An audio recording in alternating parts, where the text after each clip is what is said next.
আজকে আমরা যাচ্ছি ঈদে ঘুরতে, আর ঈদে কি কি করি সব কিছু দেখাবো। আর এই যে একজনের বাড়ি এসি শালায় বাড়ি নাই, আর ওই যে দুজন আইতাছে সব পাটপাট।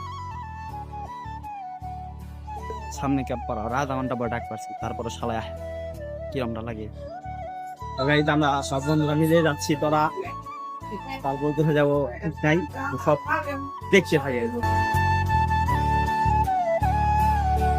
তো আমরা আমাদের আর একটা বন্ধুকে নিয়ে চলে আসলাম আমাদের বাস স্ট্যান্ড। দেখেন বাস স্ট্যান্ড পুরাই ফাঁকা। এখন এখান থেকে আমরা একটা গাড়ি নিয়ে চলে যাব সরাসরি তোরা যাওয়ার সময় এরকম ইটভাটা আমাদের মানিকগঞ্জে অ্যাভেলেবল অনেক আছে ইটভাটা। ফাইনালি আমরা মেলা এসে পৌঁছালাম। এখন আমরা বন্ধুর গ্রামের বাড়ি যাব, ওখান থেকে একটু ওইদিকে ঘোরাঘুরি করে আবার মেলায় চলে আসব। বন্ধুর ঘর বাড়ি দেখা শেষ, এখন আমরা চলে যাব ঘুরতে। রাস্তার ভিউটা মোটামুটি ভালোই আছে, আইফোন থাকলে আরো ভালো হবে পিক তুলতে। তো আমাদের ওইদিকে রাস্তার ভিউ দেখা শেষ, এখন আমরা মেলার ভিতরের ভিউটা দেখবো।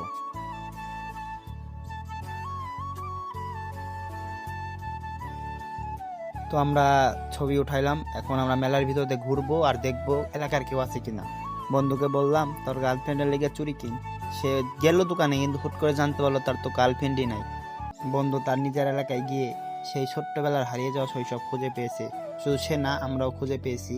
তো আমরা ছোট ছেলেদের সাথে একটু ফান করলাম। তাই বন্ধু যেভাবে বর্ণনা দিছে, সে আঞ্জাত মেলায় কোনো মানুষই হয় নাই। যেহেতু বন্ধু তার নিজের এলাকায় নিয়ে আসছে আমাদের, তো আমাদের তো কিছু খাওয়াতে হবে, সেজন্য বোতল প্রতি 10 টাকা শরবত খাওয়ালো। এখানে 2-3টা বাচ্চা ছিল, তারা বলতেছে ভাই আমরা কি দোষ করলাম, আমাদের ভিডিওতে নেন। এই বন্ধু আবার হাতে টাকা থাকলে ভাঙ্গে, কিপটামি করে না। তো বন্ধু বলল যে দেখ এখন তো মেলায় এত লোক নেই, তো আমরা আবার পরে আসবো। তাই আবারও ওই সাইডে ঘুরতে গেলাম। এখন বাজে 4টা কিংবা 4:30, সেই জন্য বললাম দোস্ত এখন আর এখানে থাকা যাবে না, চল খাওয়া দাওয়া করে আমরা রওনা হই। তারপর আমরা খাওয়া দাওয়া করে মেলা থেকে বের হয়ে চলে গেলাম হাইওয়ে রোডে। তো একটা গাড়ি পেলেই হবে, আর এটা দেখে আমার মনে হচ্ছে ভূতের বাড়ি। আসলে এটা ভূতের বাড়ি না। হ্যাঁ, ব্রিজের ঢালে অনেকক্ষণ খাড়িয়েছিলাম, তো গাড়ি পেলাম না, তাই ভাবলাম ব্রিজে উঠে কয়েকটা পিক তুলে নেই, পিক তুলে আবার চলে যাব ব্রিজের ঢালে। তো ফাইনালি গাইস একটা গাড়ি পেলাম, তাও গাড়ির লগে ঝামেলা হয়েছিল এক বাইকারের সাথে।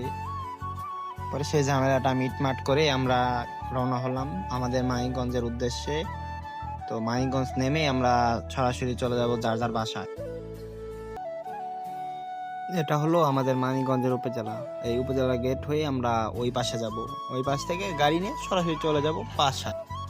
এখনো বাস স্ট্যান্ড পুরো ফাঁকা, যেখানে নাকি বিকাল হলে অভাব নেই মানুষের, সেই বাস স্ট্যান্ড এখন ফাঁকা। তো আমরা একটা রিক্সা নিলাম, 4 জন এখন আমরা বাসায় চলে যাব।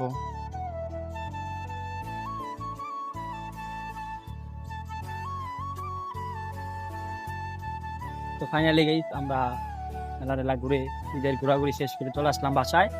তো এখন রেস্ট নেব, দেখা হচ্ছে নতুন কোনো ব্লগে। টাটা।